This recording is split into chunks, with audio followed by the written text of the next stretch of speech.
இப்போ தொடர்ந்து இப்போது கண்டினியூஸாக படம் பண்ணும்போது இப்போ டு ஷிஃப்ட் ஆர் 2 படம் ஒன்றா பண்ணுறோம் லைக் இந்த படம் அந்த படம்னா தட்ஸ் இட்ஸ் வெரி டிஃபிகல்ட். நம்ம டைம் எடுத்து தான் பண்ணுறோம் அண்ட் ஐ டேக் இட் என்னோட ஸ்பேஸில். So I will be in that character.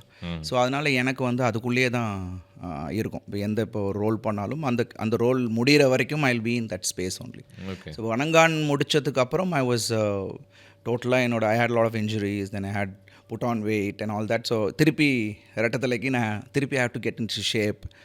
And அப்போ ஐ ஃபெல்ட் லிட்டில் டிஃபிகல்ட். ஏன்னா இமீடியட்டாக அந்த கேரக்டருக்கு அப்புறம் இது ரெட்டத்தலையில் ப்ளே பண்ணும் போது I told the director, sir நான் கொஞ்சம் ஏதாவது அந்த ஜோனில் இருந்தேன்னா என்னை மட்டும் கரெக்ட் பண்ணிவிடுங்க அப்படின்னு சொல்லிட்டேன். வணங்கான் ஜோனில் பிகாஸ் இட் வாஸ் அது கொஞ்சம் ஹார்ட் ஹிட்டிங்காக இருந்தது ஆஸ் அ பர்சனலாகவே. ஸோ அது வந்து ஐ டோல்டம். ஸோ அந்த மாதிரி ஹார்ட் ஹிட்டிங் ஸ்கிரிப்ட்ஸ் பண்ணும் போது அந்த மாதிரி கேரக்டருக்குள்ளே போகும்போது it's very difficult to come immediately.